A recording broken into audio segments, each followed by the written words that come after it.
الحمد للہ رب العالمین والصلاة والسلام علی رسولہ الکریم وعلی آلہ واصحابہ اجمعین اما بعد فاعوذ باللہ من الشیطان الرجیم بسم اللہ الرحمن الرحیم اقرأ بسم ربک الذی خلق خلق الانسان من علق اقرأ وربك الأكرم الذي علم بالقلم علم الإنسان ما لم يعلم بسم الله الرحمن الرحيم رب اشرح لي صدري ويسر لي أمري واحلل عقدة من لساني يفقه قولي.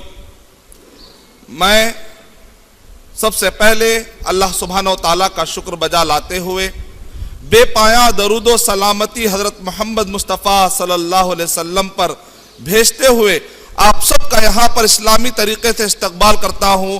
السلام علیکم ورحمۃ اللہ وبرکاتہ.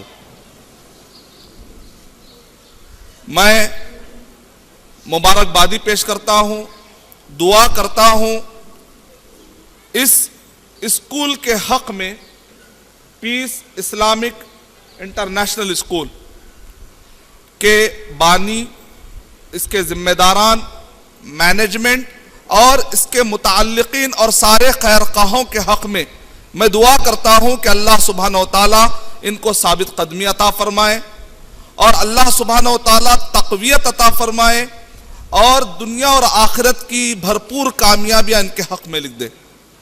اور اسی طریقے سے میں دعا کرتا ہوں، مبارکبادی پیش کرتا ہوں یہاں پر سامعین میں موجود سارے علماء کرام، سارے بزرگان ملت، نوجوانان اسلام اور میری ماؤں اور بہنوں کا میں بڑے ہی عزت اور احترام کے ساتھ استقبال کرتا ہوں اور دعا کرتا ہوں کہ جو ٹائم آپ نکال کر قربانی دے کر یہاں پر آپ جمع ہوئے ہیں، اللہ آپ کی ان قربانیوں کو قبول فرما لے. جس ٹاپک پر میں آپ کے سامنے گفتگو کرنے جا رہا ہوں، عنوان ہے اسلام اینڈ ماڈرن ایجوکیشن، کانفلکٹ اور کنسیلیشن، یعنی اسلام اور ماڈرن ایجوکیشن موافق یا مخالف. پہلے میں چاہتا ہوں کہ اس ٹاپک کو اچھی طریقے سے ہم سمجھ جائیں تاکہ میری بات سمجھنے میں مدد ملے اور اس اسلامک اسکول کی اہمیت آپ کے ذہن میں واضح ہو جائے انشاءاللہ. اس ٹاپک کا مطلب یہ ہے کہ کیا اسلام اور ماڈرن ایجوکیشن آپس میں ٹکراتا ہے یا آپس میں نہیں ٹکراتا ہے، یہ میرا ٹاپک ہے. یعنی اسلام اور ماڈرن ایجوکیشن، ماڈرنزم ہم کہتے ہیں کہ modern age of reasoning, age of enlightenment, اور اسی طریقے سے ہم کہتے ہیں انڈسٹریل ریولیوشن. یہ جو سارے انقلابات کی باتیں ہیں جس کو ہم ماڈرن کہتے ہیں، تو کیا اسلام اور ماڈرن دونوں میں آپس میں ٹکراؤ ہے کوئی یا ٹکراؤ نہیں ہے؟ یہ ہے میرا ٹاپک. میں ایک اسٹیٹمنٹ سے، اپنے ایک جملے سے میں اپنا بیان شروع کرنا چاہتا ہوں. انشاءاللہ یہ جملہ میرے پورے اسپیچ میں اور پوری اسپیچ کو سمجھنے کے لیے انشاءاللہ یہ جملہ آپ کو بہت کام آئے گا. کیا اسلام اور ماڈرن ایجوکیشن آپس میں ٹکراتے ہیں یا نہیں ٹکراتے؟ تو اس کا جواب یہ ہے کہ اسلام اور ماڈرن ایجوکیشن کے نام پر دنیا میں جو بھی تعلیم دی جا رہی ہے، ماڈرن ایجوکیشن کے نام پر دنیا میں جو بھی تعلیم دی جا رہی ہے، وہ تعلیم اگر اسلام کے جو حدود ہے، اسلام کے جو پیرامیٹرز ہے، اگر وہ اسلام کے پیرامیٹر میں فٹ آتا ہے، نمبر 1. سیکنڈ یہ ہے کہ وہ انسانوں کے لیے فائدہ مند ہونا چاہیے. نمبر 3 وہ ماڈرن ایجوکیشن انسان کو آخرت کی کامیابی کے لیے رکاوٹ نہیں بننا چاہیے. اگر یہ 3 اصول پورے ہوتے ہیں تو الحمدللہ اسلام اور ماڈرن ایجوکیشن میں کوئی اختلاف نہیں. اسلام اور ماڈرن ایجوکیشن میں کوئی اختلاف نہیں ہے. آئیے میں اپنی بات کو ثابت کرنے کے لیے میں اپنے پورے بیان میں قرآن مجید اور صحیح احادیث کے بے شمار حوالے آپ کے سامنے رکھوں گا اور اسی طریقے سے میں ہسٹری تاریخ کے پنوں سے آپ کے سامنے کچھ فیکٹ پیش کروں گا انشاءاللہ۔ جب ہم قرآن مجید کا مطالعہ کرتے ہیں، ہمارے یہاں پر بہت سارے بھائی ہیں، بہنیں ہیں، میں نے سنا ہے کہ ماشاءاللہ ایسے بیک گراؤنڈ سے ہیں کہ بہت سارے غیر مسلم حضرات ان سے سوالات پوچھتے رہتے ہیں۔ تو انشاءاللہ اس ٹاپک پر مجھے امید ہے انشاءاللہ کہ اس ٹاپک پر اگر آپ کو کچھ بھی سوال آئے گا فیوچر میں اگر غیر مسلم سے، تو مجھے انشاءاللہ امید ہے کہ ہمارے سارے بھائی آسانی سے جواب دے سکیں گے انشاءاللہ غیر مسلم بھائیوں کو۔ اس کو ذرا غور سے سنیے اور توجہ کے ساتھ سنیے۔ علم، عین لام میم، یہ ورڈ عربک ورڈ ہے۔ قرآن مجید میں لگ بھگ یہ ورڈ علم اپنے پورے مشتقات کے ساتھ، اپنے پورے روٹ ورڈ کے ساتھ، اور اسی طریقے سے اس کے پورے متعلقین اور اس سے ریلیٹڈ جو سارے ورڈز ہیں، قرآن مجید میں علم کا ورڈ لگ بھگ 805 مرتبہ آیا، 805 ٹائم، 805 مرتبہ قرآن مجید میں یہ ورڈ آیا ہے۔ صحیح بخاری کے اندر 80 حدیثیں علم سے متعلق پائی جاتی ہیں۔ مسند احمد بن حنبل، ترمذی شریف، حدیث کی جو بے شمار احادیث اگر پوری جمع کر لی جائیں تو آپ کو سینکڑوں حدیثیں نبی اکرم صلی اللہ علیہ وسلم نے علم کی اہمیت پر آپ نے ارشاد فرمایا۔ اس میں غور کرنے کی بات یہ ہے کہ پورے قرآن مجید میں اللہ سبحانہ و تعالیٰ نے عین لام میم علم کا ورڈ جو اللہ تعالیٰ نے استعمال کیا ہے وہ شریعہ نالج کے لیے بھی استعمال کیا ہے، اور اسی طریقے سے دنیاوی نالج یعنی کانٹمپرری ایجوکیشن دونوں کے لیے بھی اللہ تعالیٰ نے ایک ہی ورڈ استعمال کیا، الگ ورڈ استعمال نہیں کیا۔ اس پر غور کیجیے آپ۔ شریعہ نالج یعنی اللہ کے بارے میں، توحید، عقیدہ، نماز، روزہ، زکوٰۃ، حج، جس کو ہم کہتے ہیں شرعی مسئلے مسائل، اس کو کہتے ہیں شریعہ نالج۔ عصری knowledge, contemporary knowledge, chemistry, biology, دنیاوی اعتبار سے جو بھی علوم پائے جاتے ہیں اس کو کہتے ہیں عصری نالج، اس کو کہتے ہیں کانٹمپرری ایجوکیشن۔ میرا دعویٰ یہ ہے اس اسپیچ میں کہ قرآن مجید میں اللہ سبحانہ و تعالیٰ نے عین لام میم علم کے ورڈ میں اللہ تعالیٰ نے کوئی ڈسکرمنیشن نہیں رکھا، اللہ تعالیٰ نے کچھ بھی فرق امتیاز نہیں برتا ہے، بلکہ اللہ سبحانہ و تعالیٰ نے شریعہ نالج کے لیے بھی علم کا ورڈ استعمال کیا ہے، عصری نالج دنیاوی نالج کے لیے بھی اللہ تعالیٰ نے علم کا ورڈ استعمال ہو۔ ورنہ نالج کے لیے تو بہت سارے ورڈ ہیں جیسے ثقافت، اور اسی طریقے سے بہت سارے علم حاصل کرنے کے لیے معرفت، لیکن اس کے باوجود بھی اللہ سبحانہ و تعالیٰ نے چاہے وہ دنیاوی علم ہو چاہے وہ دینی علم ہو، جس کو ہم کہتے ہیں شریعہ نالج یا کانٹمپرری نالج، دونوں کے لیے بھی اللہ تعالیٰ نے ایک ہی ورڈ استعمال کیا، علم۔ مثال کے طور پہ دلیل، اللہ تعالیٰ نے قرآن مجید میں ارشاد فرمایا سورہ نمل سورہ نمبر 27 کے آیت نمبر 16 میں اللہ سبحانہ و تعالیٰ ارشاد فرما رہے ہیں، یا ایہا الناس، سلیمان علیہ السلام کو اللہ تعالیٰ نے کون سا علم عطا کیا تھا؟ پرندوں کی بولی وہ سمجھتے تھے۔ سلیمان علیہ السلام جانوروں کی زبان، پرندوں کی زبان سمجھتے تھے۔ سلیمان علیہ السلام کہہ رہے ہیں یا ایہا الناس، اے لوگو، علمنا، ہم کو علم دیا اللہ تعالیٰ نے۔ کون سا علم دیا؟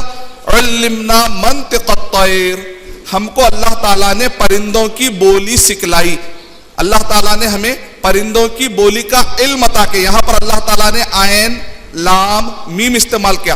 دنیاوی علم کے لیے بھی اللہ سبحانہ و تعالیٰ یہاں پر عین لام میم، اس کا مطلب یہ ہے کہ اسلام قرآن مجید دنیاوی علم کو گرا کے نہیں دیکھتا، یعنی اسلام میں یہ جنگ ہے ہی نہیں۔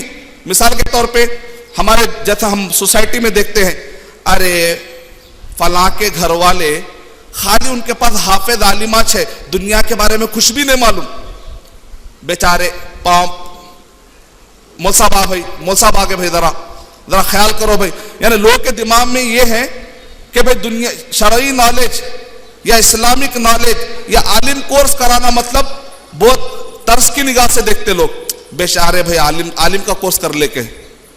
یا دوسری طرف ہم دیکھتے ہیں بعض لوگ، ارے ان کے خاندان میں ایک بھی عالم نہیں ہے، خالی ڈاکٹر انجینئر، پورے دنیا پرست ہے، یہاں سے وہاں تک پورے دنیا دنیا دنیا، یعنی مسلمان آپس میں بانٹ لی.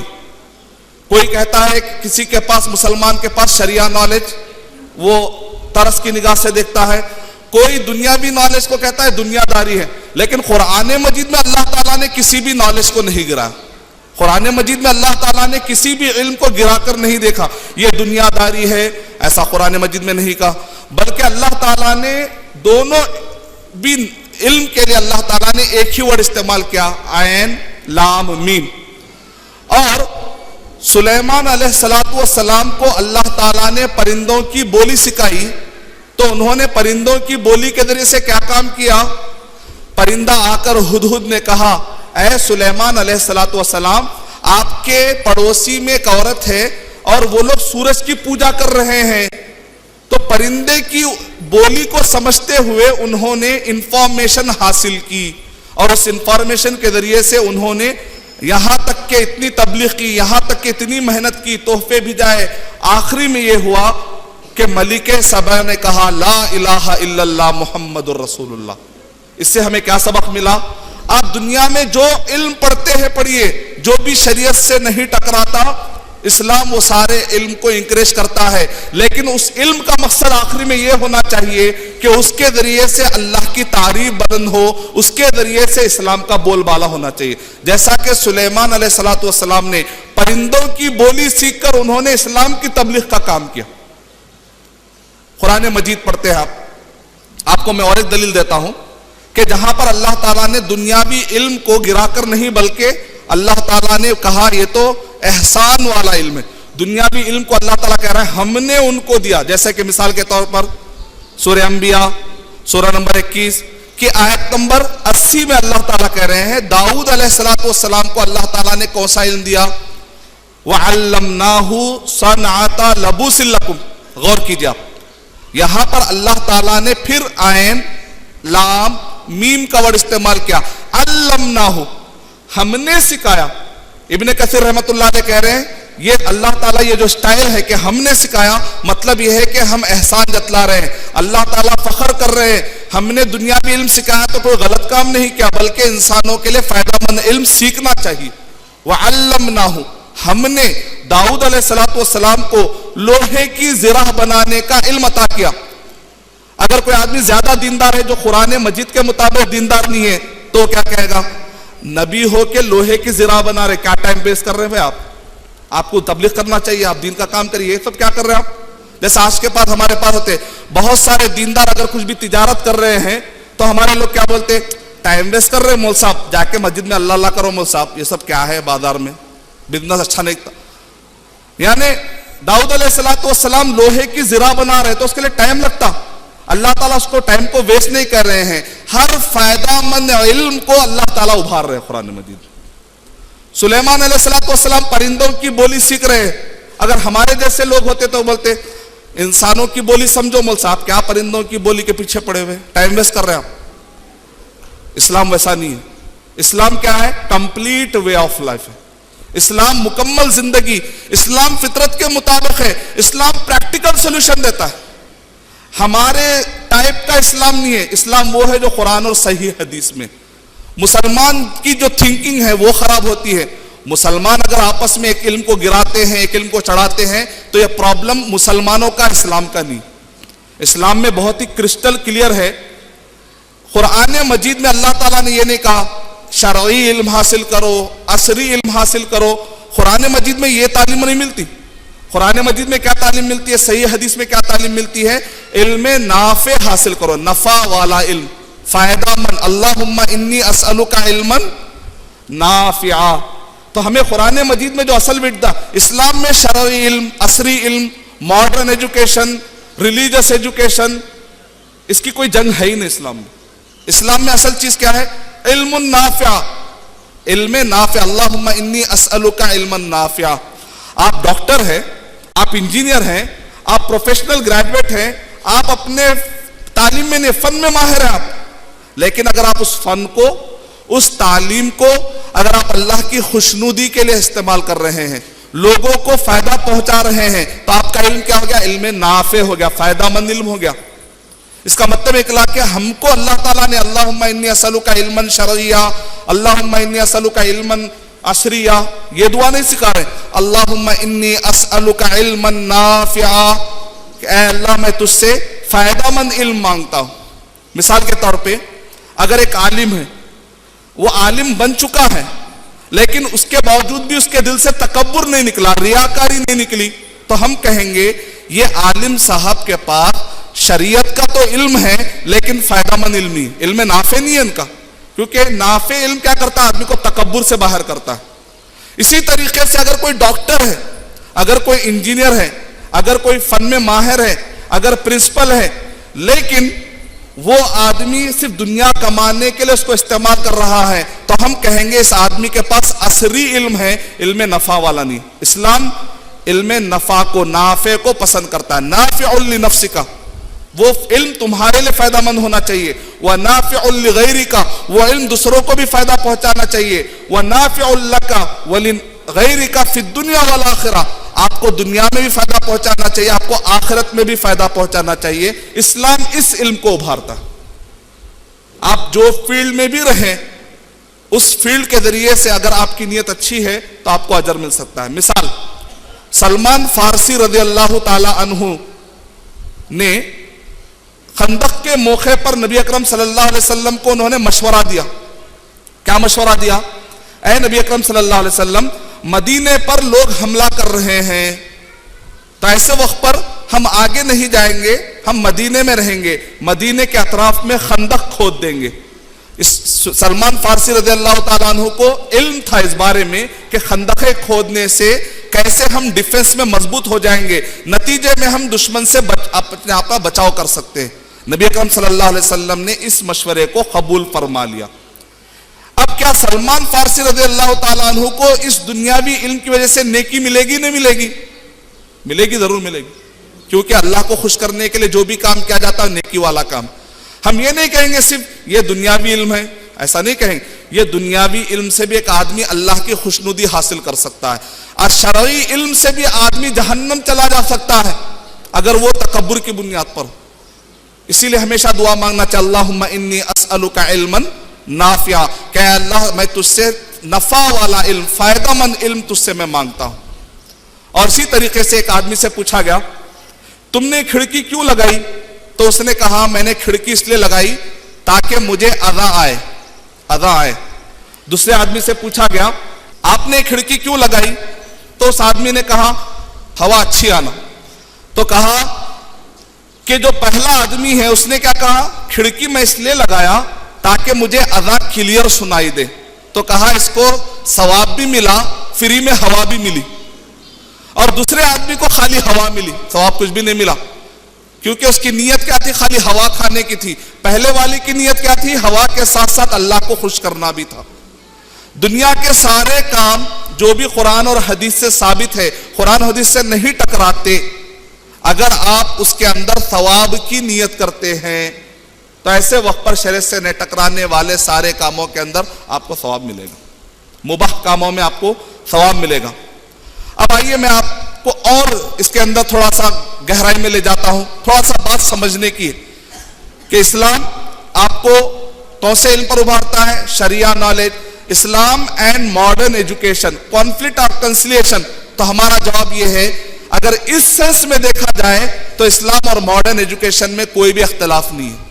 اب آئیے میں آپ کو اور ایک پوائنٹ بتاتا ہوں۔ نبی اکرم صلی اللہ علیہ وسلم نے ارشاد فرمایا، سنن ابن ماجہ حدیث نمبر 224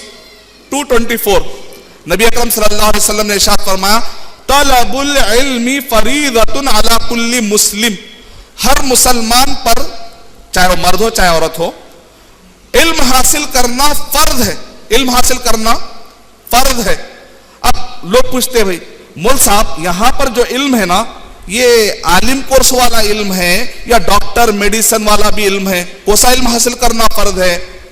ابھی تک جتنے بھی میں نے تشریح پڑھی ہے، جتنے بھی علماء کی میں نے تشریح پڑھی ہے، سب سے بیسٹ تشریح شیخ بن باز رحمت اللہ علیہ، سعودی عرب کے جو مفتی اعظم تھے، انہوں نے جو اس کی تشریح کی ہے میرے اپنے لائف میں سب سے بیسٹ تشریح مجھے یہ نظر آئی. طلب العلم فریضۃ علی کل مسلم. شیخ بن باز رحمۃ اللہ علیہ کہہ رہے ہیں یہاں پر علم سے مراد دنیاوی علم بھی ہو سکتا ہے, دینی علم بھی ہو سکتا ہے. فریضۃ یہاں پر فرض سے مراد فرض عین بھی ہو سکتا ہے, فرض کفایہ بھی ہو سکتا ہے. تھوڑے گاڑے الفاظ ہیں لیکن غور سے سن لیجئے, کام آئیں گے آپ کو انشاءاللہ. فرض عین کا مطلب کیا ہوتا ہے؟ ہر ایک کے اوپر فرض. فرض کفایہ کا مطلب یہ ہوتا ہے اگر سوسائٹی میں, معاشرے میں اگر کچھ لوگ کام کریں جس سے کہ دوسروں سے کافی ہو جاتا ہے تو کہیں گے بھائی فرض کفایہ, چلو بھائی تھوڑے لوگ کر لیے کافی ہو گیا. شیخ بن باز رحمۃ اللہ علیہ کہہ رہے ہیں وقت کے حاکم کی ذمہ داری ہے کہ اگر وہ دیکھے کہ سوسائٹی کے اندر اتنے ڈاکٹر نہیں ہیں کہ جس کی وجہ سے لوگ بیمار ہو رہے ہیں لیکن ان کا کوئی علاج کرنے والا نہیں ہے, کیا کر رہے ہیں؟ سوسائٹی کے اندر اگر کوئی حاکم دیکھے, رولر دیکھے کہ وہاں پر لوگ بیمار ہو رہے ہیں لیکن علاج کرنے والا کوئی بھی نہیں مل رہا ہے تو وہ حاکم بھی گنہگار ہے, وہاں کے لوگ بھی گنہگار ہیں. کیوں؟ اس لیے کہ اللہ تعالیٰ نے کہا طلب العلم فریضۃ, فرض ہے علم حاصل کرنا. اتنے ڈاکٹر بننا ہمارے معاشرے میں ضروری ہے جو ہمارے علاج کے بارے میں سوچ سکے. ہم ایسا نہیں بول سکتے اللہ توکل شیخ دعا کر تو انشاءاللہ اچھا آتے. شیخ میری انگلی سڑ گئی شیخ, نہیں ایسا کرو نہیں, صرف پورے عالم ہی بننا, انگلی سڑتی تو سڑنے دو, اللہ معاف کرے گا انشاءاللہ, اللہ اجر دے گا. ایسا نہیں بول سکتے, ایسا فتویٰ دینا غلط ہے. کیا کہہ رہے ہیں؟ اتنے ڈاکٹر کی تعداد تو ہونی چاہیے, فرض کفایہ. اتنے ہمارے پاس انجینئرز ہونے چاہیے, پروفیشنلز ہونے چاہیے کہ جو مسلمانوں کی سوسائٹی کے اندر اس علم کو کھڑا کرنے والا. اگر نہیں کرتا ہے تو وقت کا رولر, باشعور افراد جو سوسائٹی کے بڑے لوگ ہیں, پڑھے لکھے لوگ ہیں, مفکرین ہیں, ان سب کو گناہ ملے گا. بالکل اسی طریقے سے اگر سوسائٹی کے اندر محدث, پورے لوگوں کو عالم بننا ضروری نہیں ہے لیکن اسپیشلائزیشن, جیسے کہتے ہیں کہ ہر فیلڈ میں اسپیشلائزیشن ہوتا ہے, دینی فیلڈ میں بھی اسپیشلائزیشن ہوتا ہے, دنیاوی فیلڈ میں بھی اسپیشلائزیشن ہوتا ہے. دنیاوی فیلڈ میں اسپیشلائزیشن والے تھوڑے ہونے چاہیے جو فرض کفایہ ہے. اسی طریقے سے دینی فیلڈ میں بھی کوئی محدث ہوگا, کوئی فقیہ ہوگا, کوئی عالم ہوگا. اتنے فقیہ اور عالم ہونا ضروری ہے معاشرے میں کہ تب کم سے کم فرض کفایہ ادا ہو سکے. البتہ دونوں فیلڈ کی بھی نالج بیسک ہونا بہت ضروری ہے. فرض عین کا مطلب یہ ہے کہ ہر ایک کے اوپر فرض ہے کہ دونوں علم میں سے بیسک چیزیں جاننا ضروری ہے. مثال کے طور پہ ہر انسان کو ڈاکٹر بننا ضروری نہیں ہے لیکن ہر ڈاکٹر کو یہ جاننا ضروری ہے کہ اس کا پیدا کرنے والا کون ہے, رسول کون ہے, آخرت کیا ہے. خبر میں مجھ سے سوالات ہونے والے ہیں, تمہارا رب کون ہے, تمہارا دین کیا ہے, کون ہے وہ جو تم میں رسول بنا کر بھیجے گئے تھے. ہر ایک کو ڈاکٹر بننا ضروری نہیں ہے لیکن ہر ڈاکٹر کو یہ بیسک نالج تو ہونی چاہیے. اللہ, رسول, آخرت, قرآن اور صحیح حدیث, اسلام کی بنیادی باتیں, ایمان کے 6 ارکان, اسلام کے 5 ارکان, عقیدے کی بنیادی باتیں, ہر ایک کو جاننا ضروری. یہ فرض عین ہے. ایک آدمی یہ نہیں کہہ سکتا میرا بھائی بہت بڑا عالم ہے, میرے کو الف با بھی نہیں آتا. ویسا نہیں, آپ کو بیسک عالم معلومات تو ہونی چاہیے. بالکل اسی طریقے سے دنیاوی اعتبار سے بھی بیسک معلومات ہونا ہر ایک کو ضروری ہے. مثال کے طور پہ ایک آدمی کہے زہر ہے, شیخ یہ زہر ہے, زہر ہے, زہر ہے کہنے کے باوجود بھی کیا ہوتا, چکے دیکھوں کیا, شیخ چکے دیکھوں ذرا, نہیں زہر ہے, چکے دیکھوں کیا. ہم کہیں گے اتنی بیسک تو معلومات ہونی چاہیے کہ زہر کھانے سے آدمی مر جاتا ہے, کیونکہ اللہ تعالیٰ قرآن مجید میں کہہ رہے ہیں وَلَا تَقْتُلُوا أَنفُسَكُمْ, خودکشی مت کرو. وَلَا تُلْقُوا بِأَيْدِيكُمْ إِلَى التَّهْلُكَةِ. ایک آدمی نے کہہ سکتا شیخ یہ الیکٹریسٹی بورڈ پہ ڈینجر کیا رہتا, ذرا میں ہاتھ ڈال کے دیکھوں کیا. ارے مت ڈالو, دیکھ تو کیا ہوتا, کی کیا کچھ بھی نہیں ہوتا. وہ ہڈیاں نکال کے, وہ بورڈ نکال کے آپ کے تازہ ہڈیاں رکھ دینا پڑتا پھر. تو اس لیے کہتے ہیں طلب العلم فریضۃ علی کل مسلم. کچھ بنیادی باتیں جاننا ہر مسلمان کے لیے ضروری ہے دونوں بھی فیلڈ میں.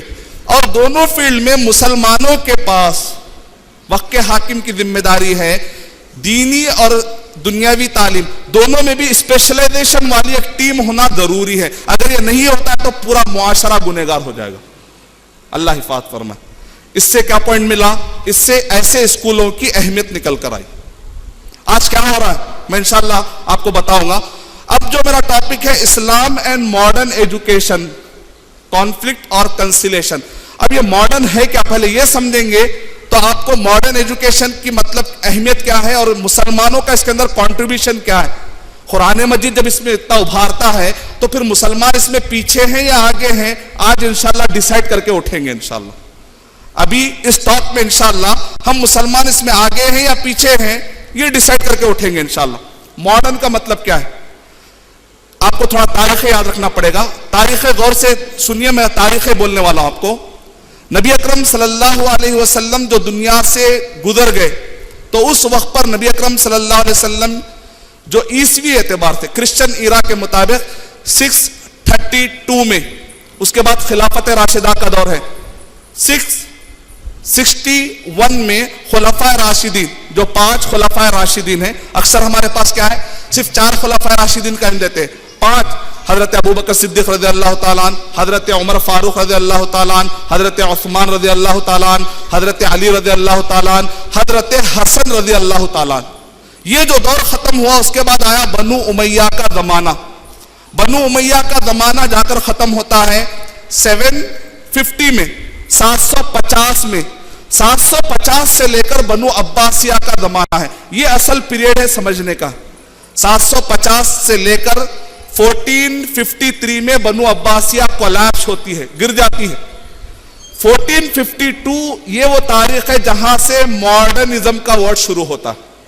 دنیا میں جتنے بھی لوگ کہتے ہیں ماڈرن ہیں، یہ پرانا علم ہے، یہ کلاسک نالج ہے، یہ ماڈرن نالج ہے. یہ کب کہتے ہیں، 1453 کے بعد کے مرحلے کو یہ لوگ کہتے ہیں ماڈرن ہے، ماڈرن ہے یا ماڈرن ہے کہتے ہیں. کیا ہے اس کو سمجھنے کی ضرورت ہے. 1452 میں یورپ کا رینیسانس ہوا، یورپ کے لوگ بیدار ہوئے. دا وینسی نامی ایک بادشاہ تھا، اس نے اعلان کیا آج سے میں کرسچن سائنسدانوں کو نہیں جلاؤں گا. پہلے کیا کرتے تھے یورپ کے اندر، بائبل پڑھنا. کوئی بھی اگر سائنسدان جا کر سائنس کی بات کرتا تھا تو اس کو زندہ جلا دیتے تھے، یورپ کے اندر زندہ جلا دیتے تھے. 1452 میں دا وینسی نامی بادشاہ نے یورپ میں اعلان کیا کہ آج سے کوئی بھی سائنسدان کو نہیں جلائیں گے، وہ بائبل بھی پڑھ سکتا ہے، سائنس بھی پڑھ سکتا ہے. اس کی اجازت سب سے پہلے یورپ میں کب ملی، 1452 میں. امریکہ کب دریافت ہوا، 1492 میں. کولمبس نے کی جو ہسٹری بتائی جاتی ہے 1492 میں امریکہ دریافت ہوا، ڈسکور ہوا. اس کو کہتے ہیں یہ ماڈرن زمانہ ہے. اس سے پہلے کا جو زمانہ تھا وہ ڈارک ایجز کہتے ہیں کہ یہ اندھیری نگریوں کا زمانہ تھا. اور 1492 میں مسلمان جو اسپین میں تھے، جو بہت ہی ترقی کر چکے تھے، 1492 میں اسپین گر رہا تھا. اسپین کے جو مسلمان، جہاں پر انہوں نے 800 سال حکومت کی، اسپین کا ڈاؤن فال ہو رہا تھا. وہاں کے مسلمان اپنی حکومت چھوڑ کر وہاں پر عیسائی حکومت آ گئی. آپ کو معلوم ہے پرتگال سے جو نکلا واسکو ڈی گاما اور اسی طریقے سے کولمبس، انہوں نے پوری دنیا میں تہلکہ مچا دیا. یورپ کے اندر کروسیڈ وار ہوئی. یہ کروسیڈ وار اسپین کے مسلمانوں کو تباہ کرتے ہوئے یہ لوگ پرتگالیوں کے طریقے سے امریکہ ڈسکور کرنے میں کامیاب ہو گئے. ادھر سے ڈا وینسی نے کہا آج سے سائنس کا میں اعلان کرتا ہوں. 1452 میں یورپ کا رینیسانس ہوا. 1492 میں امریکہ دریافت ہوا. 1453 میں بغداد کی حکومت گری مسلمانوں کی، 2 حکومتیں. 1492 میں اسپین کی حکومت گری مسلمانوں کی، 1453 میں بغداد کی حکومت گری. یہ وہ دونوں بہترین حکومتیں تھی جہاں پر مسلمان ترقی کر چکے تھے. ایسے وقت پر یورپ بیدار ہوتا ہے، امریکہ ڈسکور ہوتا ہے، اور اس کے بعد یہاں سے مسلمان اختلافات کا شکار ہو گئے اور یورپ اور امریکہ کے لوگ ترقی کرتے ہوئے آگے بڑھنے لگے. اب آئیے میں آپ کو ایک جھلک دیتا ہوں کیسا مسلمان پیچھے ہو گئے. جس وقت پر بابر ہندوستان میں انٹری لے رہے تھے، آپ کو معلوم ہے بابر کے انٹری لینے کا زمانہ 1505 کے اطراف کا زمانہ ہے. جس وقت پر بابر ہندوستان میں انٹری لے رہے تھے اس وقت پر آکسفورڈ اور کیمبرج کی بنیاد پڑ رہی تھی. یہاں پر مسلمان ابھی تلواروں میں تھے اور یہاں کے جو دیندار لوگ تھے وہ لوگ کیا بولتے تھے، کون سا علم ہے شیخ آپ کے پاس، شرعی علم ہے یا آپ کے پاس عصری علم ہے، تو لوگ کہتے ہیں ہمارے پاس اللہ کا علم ہے، غیب کا علم. عرش کے پاس کیا ہو رہا بتاتے تھے وہ لوگ، کیونکہ جا کے کوئی چیک تو نہیں کر سکتا نا، تو جو چاہے بتا لے سکتے. وہ مجھے ایسا نظر آیا، وہ عرش کے پاس فرشتے ایسا کھیل رہے تھے. اب لوگ ان کا کیا بڑے بابا ہے بھائی، کتنے بڑے بابا ہیں، ان کو وہ علم ہے. لیکن بابر سے لے کر اورنگزیب 1707 میں اورنگزیب رحمت اللہ علیہ کا جب انتقال ہوا، یہ جو پوری پٹی ہے جس وقت پر اورنگزیب رحمت اللہ علیہ موجود، جب ان کا انتقال ہوا جس وقت پہ موجود تھے، اس وقت پر ان کے زمانے میں نیوٹن موجود تھا وہاں پر. نیوٹن، اندازہ لگائیے، وہاں Oxford university, Cambridge university, Newton. جس وقت پر ہمارے پاس ٹیپو سلطان رحمت اللہ علیہ موجود تھے، اس وقت پر وہاں پر آئنسٹائن موجود تھا. آئنسٹائن دو جانتے ہیں آپ، آکسفورڈ، کیمبرج، نیوٹن، آئنسٹائن. میں 4 مثالیں دے کر آپ کو سمجھا رہا ہوں. اس زمانے میں یورپ کے لوگ ریسرچ، ٹیکنالوجی، ڈسکوری، دور سے مار کے ختم کر دینا دشمن کو دور سے مار کے کیسے ختم کر دینا، بارود، گولی، سیکیورٹی ٹیکنالوجی کے اوپر ورک چل رہا تھا. اور مسلمان کیا بنا رہے تھے؟ قطب مینار، تاج محل، تاکہ اگر ہمارے کو مارے تو قطب مینار میں چھپ کے بیٹھ جانا. یا اگر کیا قطب مینار اٹھا کے مارتے آ کے انگریز. یہ اس زمانے میں بڑے بڑے تاج محل بنے، لیکن کوئی سائنس اور ٹیکنالوجی کی عمارت نہیں پڑی. آکسفورڈ اور کیمبرج جیسی کوئی یونیورسٹی قائم کرنے کی کسی کو بھی خیال نہیں آیا. اورنگزیب رحمت اللہ علیہ، اللہ تعالیٰ ان کے بہت سارے کارنامے، کتنے ملک اللہ تعالیٰ نے ان کو دیے تھے جانتے ہیں آپ؟ 8 کنٹریز ان کے تحت تھے. انڈیا، برما، بنگلہ دیش، نیپال، ازبکستان، افغانستان، پاکستان، مالدیو، سری لنکا پر انفلوئنس تھا ان کا. اتنے کنٹریز اللہ تعالیٰ نے دیے، اور وہ کہتے تھے یہ تلوار جس کے ذریعے سے میں 8 کنٹریز چلا رہا ہوں. اس زمانے کے جو لوگ اپنے آپ کو کہتے تھے کہ ہم دیندار ہیں، اور کہتے تھے ارے کیا بابا ہے، ان کو غیب کے باتیں معلوم ہیں، انہوں جنوں کے باتیں بتاتے، آسمان کی باتیں بتاتے. لیکن وہ بابا اورنگزیب کو یہ نہیں بتا سکے سمندر سے دشمن تم پر حملہ کرنے والا، یہ غیب نہیں بتا سکے. کیا کر رہے تھے؟ پرتگالیز اور اسی طریقے سے یورپ سے، امریکہ سے سمندر کی جو ٹیکنالوجی ہے، سمندر میں لڑنے کی ٹیکنالوجی مسلمانوں کے پاس نہیں تھی. صرف زمین پر لڑ سکتے تھے یہ لوگ، وہ بھی تلواروں کے ذریعے سے، اور کچھ بارود اور گولی کا استعمال جانتے تھے، لیکن ہائی لیول پر کوئی ٹیکنالوجی والی یونیورسٹی نہیں کھول سکے. نتیجہ کیا نکلا؟ یہ لوگ انڈیا سے پار کرتے ہوئے ملیشیا قبضہ کر لیے، انڈونیشیا قبضہ کر لیے. لیکن ہندوستان کے مغل کو کسی نے نہیں بتایا شیخ انڈونیشیا قبضے میں آ چکا ہے، ملیشیا قبضے میں آ چکا ہے. آسمان کی باتیں بتانے والا علم، لیکن دنیاوی علم میں پیچھے تھے، دینی علم میں بھی پیچھے تھے. نہ ان کے پاس شریعہ نالج تھی، نہ ان کے پاس عصری نالج تھی. دیکھتے ہی دیکھتے پوری دنیا کو، مسلمانوں کو انہوں نے غلامی کے پنجے میں لے لیا. ماڈرن کس کو کہتے ہیں؟ ماڈرنزم. جیسے ہی ایج آف ریزننگ شروع ہوئی 1452 میں جب ڈاونسی نے اعلان کیا، اس کے بعد ریزننگ شروع ہو گئی، یورپ کے اندر تہلکہ مچ گیا. تب آپ کے دماغ میں کیا بات آ رہی ہے یہ ساری باتیں سننے کے بعد؟ اچھا، اس کا مطلب یہ نکلا کہ یورپ اور امریکہ نے ماڈرن ایجوکیشن یا ماڈرن ایجوکیشن کا تصور دیا. میں کہتا ہوں یہ نتیجہ غلط. ارے جب سے تو آپ یہی بتائے نا، میں یہ نہیں بتایا.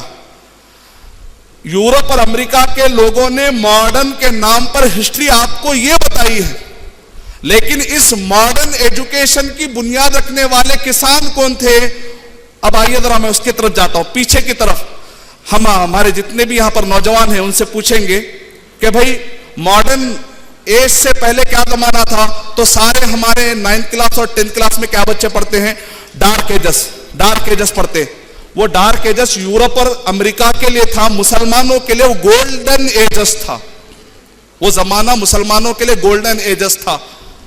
جس وقت پر ابھی 1452 میں جب ڈاونسی نے اعلان کیا، تو کیوں کیا؟ اس لیے کہ ڈاونسی کو پتا چل گیا کہ اسپین کے مسلمان ٹیکنالوجی میں، سائنس میں، دنیاوی اعتبار سے بہت آگے نکل چکے ہیں. اگر ہم ان کا مقابلہ نہیں کریں گے، خالی بائبل بولتے رہیں گے تو نہیں ہوتا، ہم کو سائنس میں آگے جانا چاہیے. تو ایسے وقت پر ڈاونسی نے اعلان کیا. اعلان کرنے کی وجہ کہ مسلمان آگے نکل چکے تھے. تو مسلمان اس دور میں مسلمانوں کے لیے وہ ڈارک ایجس نہیں تھا, مسلمانوں کے لیے وہ گولڈن ایجس والا زمانہ تھا. مثال کے طور پہ اگر آپ دیکھیں گے 1492 میں امریکہ دریافت ہوا, 1452 میں یورپ بیدار ہوا. اس سے پہلے کا جو زمانہ ہے وہ پورا کا پورا مسلمانوں کا غلبہ ہے. آپ کہیں گے پروف کریے. آپ کیسے پروف کریں گے کہ مسلمان اس زمانے میں سب سے آگے تھے؟ اس کی پروف کیا ہے, اس کی دلیل کیا ہے؟ مثال کے طور پر ابن الحیثم جنہوں نے آج کے دور کا جتنا بھی ریسرچ ہے, آج پورے سائنسدان جس تھیوری پر ریسرچ کرتے وہ کیا ایکسپیریمنٹل سائنس کہتے ہیں اس کو, ایکسپیریمنٹل سائنس. اس کی بنیاد دینے والے ابن الحیثم ہیں. کیونکہ پرانے میں جو پلوٹو تھا, ایرسٹاٹل تھے, یہ لوگ فلسفی کی بنیاد پر سائنس کی باتیں کرتے تھے. فلسفی میں بھی رانگ میں بھی رائٹ. لیکن ابن الحیثم نے پہلی مرتبہ ایکسپیریمنٹل ریسرچ کا سسٹم دیا, اور یہ 1452 سے پہلے والے ہیں. ابن ابی سینا جنہوں نے القانون فی الطب کتاب لکھی, یہ 1452 سے پہلے والے عالم ہیں جن کو یورپ کے لوگ پڑھا کرتے تھے. اور اسی طریقے سے جتنے بھی آپ مشہور نام ہیں, میں آپ کو دو مثالیں دیتا ہوں سمجھنے کے لیے, زیادہ ڈیپ میں نہیں جائیں گے ہم. دو مثالیں. اگر آپ کسی بھی نوجوان سے پکڑ کے پوچھئے, اچھا ٹھیک ہے بلڈ سرکولیشن, یہ انسان کے جسم میں جو خون ہے بلڈ سرکولیشن, اچھا بتاؤ تو صحیح کہ اس کا فادر کون ہے؟ تو سارے لوگ کیا کہیں گے؟ ولیم ہاوی.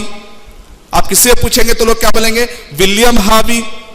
لیکن ولیم ہاوی اپنے بایوگرافی میں لکھ رہے ہیں کہ جب میں اٹلی کے اندر پوڈا نامی یونیورسٹی میں پڑھتا تھا, اس وقت پر میں نے امام رازی کی اور جابر بن حیان کی اور ابن النفیس کی, جو کہ فادر آف بلڈ سرکولیشن ہے, میں ان کی کتابیں پڑھا کرتا تھا, نتیجے میں مجھے یہ علم ملا. ولیم ہاوی اپنے بایوگرافی میں بات لکھ رہا ہے. کا مطلب یہ ہے دنیا نے فادرز کو یاد رکھا, گرینڈ فادر کو بھول گئے. گرینڈ فادر کون ہے؟ ماشاءاللہ عرب کے مسلمان, ہم مسلمان. اور ایک مثال دیتا ہوں آپ کو پروف کرنے کے لیے, غیر مسلموں کے سامنے رکھنے کے لیے. تم جو ماڈرن ایجوکیشن کہہ رہے ہو یا ماڈرن ڈیولپمنٹ کہہ رہے ہیں, ایج آف ریزننگ کہہ رہے ہیں, انڈسٹریل ریولیوشن کی آپ بات کر رہے ہیں, یہ دنیا میں جتنے بھی پازیٹیو ڈیولپمنٹ کی بات کر رہے ہیں, اس کے جتنے بھی تم فادرز کی بات یاد رکھ رہے ہو, تو ذرا گرینڈ فادر کو بھی ضرور یاد رکھو. سیکنڈ پروف, اگر آپ کسی سے پوچھیں گے فادر آف سرجری کون ہے؟ سرجری آج کے دور میں تو ماشاءاللہ آپریشن انقلاب پہ پہنچ چکا ہے. لوگ ماشاءاللہ یہاں تک کہ دل کو باہر نکال کر رکھ دے سکتے, اتنا زیادہ انقلاب آ چکا ہے. Surgery, operation. اگر آپ کسی بھی بچے سے پوچھیں گے ٹھیک ہے بھائی فادر آف سرجری کون ہے, تو سب لوگ کہیں گے لے ڈے چائلاک. یہ کون ہے؟ فرانس کے ایک سرجن ہیں. انہوں نے فرینچ کے اندر ایک کتاب لکھی جو فادر آف سرجری. اب ان کی کتاب کا نام ہے the greater surgery, the book of greater surgery, ان کی بک کا نام ہے. لوگ کہتے ہیں کہ سرجری کے اندر فادر آف سرجری کون ہے, تو لوگ کہتے ہیں لیڈے چائلاک. لیکن لیڈے چائلاک اپنی کتاب کے اندر لکھ رہے ہیں 200 مرتبہ انہوں نے امام زہراوی کا نام کوٹ کرتے ہوئے کہا, مجھ سے یہ گرینڈ فادر نے کہا. مطلب مجھ سے یہ عرب کے امام زہراوی رحمت اللہ علیہ. میں آپ کو جو مثالیں ابھی بہت سارے دے سکتا ہوں. میں مثال کے طور پہ کروڈ آئل, جس سے ڈسٹیلیشن اور کرسٹلائزیشن, جس کے ذریعے سے گنے کے ذریعے سے شوگر بنانا, مسلمانوں نے ابن الحیثم کی اگر آپ کتاب پڑھیں گے تو وہ کتاب کے اندر یہ ساری چیزیں موجود ہے. کروڈ آئل کے 4000 ڈسٹیلیشن پروسیس ہوتے. کروڈ آئل جیسے ہی سمندر سے جو آئل نکلتا ہے اس کے 4000 چیزیں الگ الگ کرتے ہیں. اس میں سے آئل نکلتا ہے, اس میں سے پیٹرول نکلتا ہے, پھر اسی کے ذریعے سے آخری میں ڈیزل نکلتا ہے. ایسے 4000 ڈسٹیلیشن کہتے ہیں, الگ الگ پروسیس ہے. اس کا سب سے پہلا نظریہ دینے والے ابن الحیثم مسلمان. جس وقت پر ابھی 1452 میں ابھی یورپ کے لوگ پتے لگا کر جنگل میں گھوم رہے تھے, مسلمان ماشاءاللہ سے ترقی کر چکے تھے اور یہ کتابیں لکھ رہے تھے. ابھی یورپ کے لوگوں کو کپڑے پہننا بھی نہیں آتا تھا, مسلمانوں کے پاس آ کر کپڑا لے جاتے تھے. پیپر کی انڈسٹری مسلمانوں کے پاس آ کر پپائرس نامی ایک لمبا ایک پتا ہوتا ہے, جیسے ہمارے پاس موز کا پتا ہوتا ہے ویسا پپائرس کے درخت کا ایک پتا ہوتا ہے.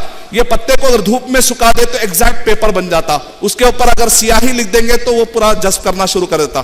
اس پیپر کی لارج لیول پر انڈسٹری بنانے والے مسلمان تھے. یورپ کے لوگ سسلی کے راستے سے آ کے, جیسا آج ہمارے مسلمان جا کر یورپ میں امریکہ میں تعلیم حاصل کر رہے ہیں, آج انڈیا کے مسلمان کہاں جاتے ہیں, عرب کے مسلمان یورپ اور امریکہ جا کے پڑھ کے آتے. اس زمانے میں یورپ اور امریکہ کے لوگ جب دیکھے ارے بہت آگے نکل گئے, تو لوگ آ کے اسپین میں پڑھتے تھے اور اسی طریقے سے بغداد میں آ کے پڑھتے تھے.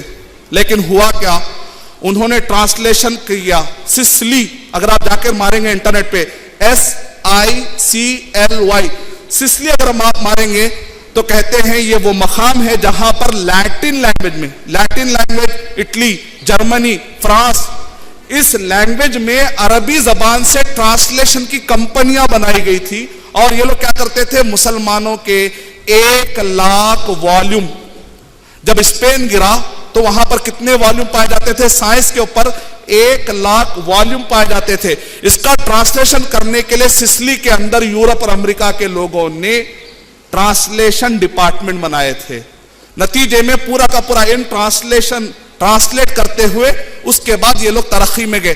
1777 میں امریکہ جب آزاد ہوا, ہمارے لوگ سمجھتے ہیں امریکہ کے لوگ بہت پہلے سے شاید کتابیں لکھ رہے ہیں, کیمسٹری لکھ رہے ہیں, اور اسی طریقے سے جتنے ہمارے بہت سارے نوجوان احساس کمتری میں ہیں. کیمسٹری, فزکس کے جتنے بک ہے دیکھے تو پورے اس کے اندر جان پال کے نام رہتے ہیں. تو ہمارے نوجوان بیچارے احساس کمتری میں ہیں, وہ سمجھتے ہیں کہ پورے انگریز کرے, مسلمان کچھ بھی نہیں کرے. انگریزوں نے جو کچھ بھی کیا ہے اس کو دینے والے اصل میں مسلمان تھے. اور یورپ اور امریکہ کا جو انقلاب ہے وہ زیادہ دور کا نہیں ہے. آپ کو میں بہت آسان کر دیتا ہوں. اگر آپ کو کوئی بولے یورپ اور امریکہ والے کب بیدار ہوئے, چار مینار بنا, حیدرآباد کا چار مینار بنا اس سے 200 سال پہلے. حیدرآباد میں چار مینار کب بنا, 410 سال پہلے. تو ماشاءاللہ مسلمان کتنے ایڈوانس تھے آپ کو معلوم ہوتا. اس میں قطب مینار کو دیکھے تو آپ کو معلوم ہوتا کہ مسلمان ایڈوانس تھے, لیکن سیکیورٹی ٹیکنالوجی میں ایڈوانس نہیں تھے, عمارتیں بنانے میں ایڈوانس تھے. چار مینار, تاج محل, ایک دعوت سینٹر بنا دیتے تاج دائیوں کو فائدہ ہو جاتا. سیکیورٹی ٹیکنالوجی کے لیے ایک ریسرچ سینٹر, یونیورسٹی بنا دیتے تو آج مسلمان وہ حالت میں نہیں ہوتے تھے جو مسلمان آج پڑے ہوئے ہیں. اس دور کے جو مسلمان تھے وہ ساتھ میں حافظ تھے, عالم تھے, اور ابن سینا بھی تھے. شاعر نے کیا ہی خوب کہا, زمانہ بڑے شوق سے سن رہا تھا, زمانہ بڑے شوق سے سن رہا تھا, ہمیں سو گئے داستاں کہتے کہتے. اسپین کے اور بغداد کے ترقیوں کو دیکھ کر پوری دنیا پریشان تھی. ان کی مثال کیسی ہو گئی, ایک مؤذن صاحب بولے اللہ اکبر بول کے اذان دیے, پورے لوگ آ رہے, بڑی زبردست سزا ہے. پورے نماز پڑھنے آئے, مؤذن صاحب سو گئے, نماز نہیں پڑھ رہے. بالکل ایسا ہی ہوا. دی آغانے کبھی یورپ کے کلیساؤں میں, کبھی افریقہ کے تپتے ہوئے صحراؤں میں, ٹل نہ سکتے تھے اگر جنگ میں اڑ جاتے تھے, پاؤں شیروں کے بھی میدان سے اکھڑ جاتے تھے.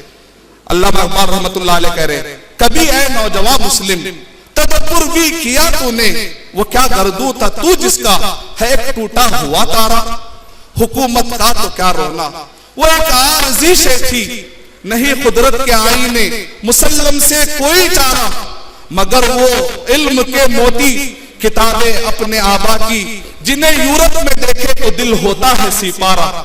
گواہ دی ہم نے جو اسلاف سے میراث پائی تھی, سریا سے زمین پر آسمان ہم کو دے مارا. ہمارے گزرے ہوئے لوگ وہی نہیں تھے, وہ تو دین اور دنیا کے علم کو فرق نہیں کرتے تھے. وہ شریعہ نالج اور عصری نالج دونوں کو بھی بیلنس طریقے سے لے جا سکتے تھے. نتیجے میں وہ لوگ ترقی کرتے تھے. آج کے معاشرے کا منظر میں آپ کو بتانا چاہتا ہوں. ایک طرف اسکول ہی اسکول ہے, دوسری طرف مدرسے ہی مدرسے ہیں. اب بچے کے سامنے کیا ہے معلوم, یہ راستے پہ گیا تو ادھر, پھر معلوم نہیں کہ ادھر کیا ہو رہا, ادھر گیا تو پتہ نہیں کہ ادھر کیا ہو رہا. یہ ماحول ہے فی الوقت. مثال کے طور پہ ایک بچہ اسکول میں پڑھتے پڑھتے ترقی کر جاتا ہے, لیکن بعض اوقات اس کو اسلام کے طہارت کیسا لینا نہیں معلوم, غسل کیسا کرنا نہیں معلوم. بلکہ بوڑھے ہونے آگے ایک صاحب انہوں نے کہا, آپ تعجب کریں گے, ایک صاحب نے مجھ سے کہا, ان کی عمر لگ بھگ 70 کے قریب ہے, 70 کے قریب. انہوں نے کہا میری آپ سے گزارش ہے ارشد بھائی, میں آپ کو ETV اردو پہ دیکھتا ہوں, مجھے آپ پر بھروسہ ہے, جی فرمائیے میں کیا خدمت کر سکتا ہوں؟ میں آج تک قرآن نہیں دیکھا. قرآن کیسی ہوتی بتائیے. میں نے کہا بازار میں دیکھ سکتے اس میں کیا بات ہے؟ نہیں میں نے ایک مسلمان پہ بھروسہ کرتے ہوئے جا کر میں نے پوچھا بھائی قرآن بتاؤ، تو انہوں نے مجھے دوسری کتاب بتا کے مجھے الو بنایا. دوسری کتاب بتا کے میں بھروسہ کر لیا شاید یہی بک ہے سمجھ کے میں ایسے ہی دیکھتا رہا. تو دوسرے آدمی نے آ کر کہا آپ کو الو بنائے، تو مجھے مسلمانوں پہ سے بھروسہ بھی اڑ گیا. تب سے میں نے کہا نہیں میں تلاش کروں گا ایک بھروسہ مند آدمی جس کو میں دیکھتے ہی کہوں گا بھروسہ ہوگا تبھی پوچھوں گا. اس کے بعد سے میں نے کسی کو پوچھنا ہی چھوڑ دیا. آج آپ پہ بھروسہ ہے. میں فوراً گیا جا کر بھئی یہ قرآن مجید ہے، آپ کو کون سی زبان آتی ہے؟ وہ زبان سے ان کو کتنی کی دیر تک پڑھاتے، یہاں تک کہ ان کے اندر شوق پیدا کرنے کی میں نے کوشش کی. جبکہ وہ حیدرآباد کے نامور مالداروں میں ان کا شمار ہوتا ہے. اگر حیدرآباد میں مان لیجئے 100 بڑے مالدار ہیں تو اس میں سے ایک وہ آتے. ایسے مسلمان پڑھائی میں بہت آگے دنیاوی اعتبار سے، دینی اعتبار سے. قرآن کیا ہے پوچھ رہے 70 سال کی عمر میں. مطلب کیا ہے؟ ہم بچوں کو اسکول میں ڈالتے ہیں، ہمارا بچہ اسکول میں جاتا ہے، کرسچن مشنری اسکول میں چلا جاتا ہے، فجر نہیں پڑھتا، قرآن مجید نہیں پڑھتا، وہاں جا کر بائبل کے رائمز پڑھتا ہے. نعوذ باللہ. اس معصوم بچے کو، یہ بچہ اتنا بھروسہ کرتا ہے اپنے ماں باپ پر، اگر دودھ میں زہر ملا کے دے دے تو بچہ پی لیتا میرے ابا بول رہے نا بول کے. آپ اپنے بچے کو لے جا کر کون سے اسکول میں ڈال رہے ہیں اس پر سوچنے کی ضرورت ہے. کہاں ڈال رہے ہیں آپ اپنے بچے کو؟ معصوم بچہ آپ پہ بھروسہ کر رہا ہے، آپ محمد صلی اللہ علیہ وسلم کے امتی کا گھڑا گھونٹ رہے ہیں. آپ اللہ کے بندے کا حق مار رہے ہیں. اللہ تعالیٰ نے قرآن مجید میں کیا کہا؟ الفتنۃ اشد من القتل. دین سے پھیر دینا قتل کرنے سے بڑا گناہ. دین سے پھیر دینا قتل کرنے سے بڑا گناہ ہے. اگر آپ نے اپنے بچے کو دینی تعلیم نہیں دی، دنیاوی تعلیم دے دی، بچہ اگر دین سے دور ہو گیا کل کے دن، اس کو آپ نے قتل کرنے کا گناہ اٹھایا. وہ سارے ماں باپ جو اپنے بچوں کو بے دردی کے ساتھ، کوسا اسکول میں جا رہا بچہ، کوسے کالج میں جا رہا ہے، اس کی صحبت کیا ہے فکر نہیں ہے، اور بچہ دین سے دور ہو رہا ہے، تو سمجھ جائیے آپ اپنے بچے کو قتل کرنے سے بھی بڑا گناہ کر رہے ہیں. محمد اقبال کیلانی حفظہ اللہ اپنی کتاب میں واقعہ نقل کر رہے ہیں. پاکستان کے ایک بہت بڑے منسٹر جمعہ کے ٹائم پہ نماز پڑھنے آئے. جمعہ کے ٹائم پہ جب امام صاحب نماز پڑھتے ہیں تو ایسے اوپر امام صاحب کیا کرتے ہیں؟ قرآن مجید سری پڑھتے ہیں، جہری پڑھتے، زور سے پڑھتے ہیں، آہستہ پڑھتے. ظہر میں امام صاحب کیا کرتے؟ جمعہ کی نماز میں زور سے پڑھتے. لیکن جنرلی ہفتہ، اتوار، پیر، منگل، چہارشنبہ، جمعرات، اگر آپ دوپہر میں جا کے نماز پڑھیں گے تو امام صاحب کیا ہے؟ سری، آہستہ پڑھتے. تو کہتے پاکستان کے ایک منسٹر مسجد کو آئے اور آ کر انہوں نے نماز پڑھی. اس کے بعد اچانک امام صاحب جب دیکھے کہ زور زور سے نماز پڑھ رہے ہیں، منسٹر صاحب ہنگامہ کر دی. نماز کے بعد کیا ہوا کیا ہوا کیا ہوا؟ بولے ظہر کی نماز میں آہستہ پڑھنے کا، سری نماز، ظہر سری نماز، ظہر مطلب سری نماز. منسٹر صاحب آپ پاکستان کی قوم کی عزت ہے، خیال رکھیے. آپ جمعہ میں زور سے پڑھتے، کیا ہوا؟ جمعہ ہوا تو کیا ہوا؟ ظہر کی نماز میں آہستہ پڑھنے کا، بس ختم. اتنا ہی سنے ہو بچپن سے اتنا ہی سنے ہو. جمعہ اور ظہر میں فرق نہیں معلوم. جبکہ اقبال کیلانی اخباروں کے حوالوں کے ساتھ انہوں نے پورا لکھا کتاب کے اندر، تعلیم اور تربیت، اقبال کیلانی حفظہ اللہ، پورے حوالوں کے ساتھ. یعنی ایک طرف پاکستان جو اسلام کے نام پر ملک بنا، اس ملک کے منسٹر کا حال یہ ہے. دین میں وہ دنیاوی اعتبار سے منسٹر ہے، دنیاوی اعتبار سے صفر. آج بھی ہمارے کئی نوجوانوں سے پوچھئے لا الہ الا اللہ کا معنی کیا ہے؟ نہیں معلوم. توحید کا معنی کیا ہے؟ سنا تھا میں سارا جنگنیزم میں کوئی چڑیا کا نام ہوگا، توحید. عقیدہ کیا ہے؟ اللہ کے بارے میں تعارف. آیت الکرسی کا ترجمہ، کئی لوگ تو آیت الکرسی بول، آیت الکرسی، اچھا کرسی کی آیت، اچھا آیت ہے وہ، آیت الکرسی، آیت الکرسی. بیسک نالج بھی نہیں. اب ماشاءاللہ دوسری طرف بھی آتا ہوں میں، کالج والے غصے میں آ جائیں گے، اچھا مدرسے والے کیا کرتے نہیں معلوم کیا بول کے. میں بول رہا ہوں ادھر کا بھی ایک جھلک دیتا ہوں میں آپ کو. مدرسہ، ایک طرف مدرسے میں پڑھے پڑھے دنیا میں بالکل دور ہو گئے. کسی بھی عالم کی عزت اڑانا حرام ہے، کسی بھی عالم کی عزت اڑانا حرام ہے، مدرسے کی عزت اڑانا حرام ہے. لیکن میں معاشرے کی جھلک سمجھنے کے لیے، درد پیدا کرنے کے لیے مثال دے رہا ہوں، مذاق اڑانے کے لیے نہیں. بیچارے بہت سارے مدرسے میں پڑھنے والے، ہم نے عالموں کو، میں نے اپنے خاص طور سے انٹرویو لیے اور ان سے دکھ بھرے انداز میں، بڑے بڑے عالم ہیں، مفسر ہیں، محدث ہیں، معمولی مسئلے سے بارے میں پوچھتے ہیں، ہم کو ذریع دنیاوی نالج اگر ہوتی تو یہ مسئلہ حل کر ڈالتے، تھوڑی انگلش اگر جان کے ہوتے، بچپن سے اگر کوئی ہم کو انگلش پڑھا دیتا تو آج یہ مسئلہ بیچارہ مسئلہ پوچھ رہا ہے جواب دے ڈالتے ہیں۔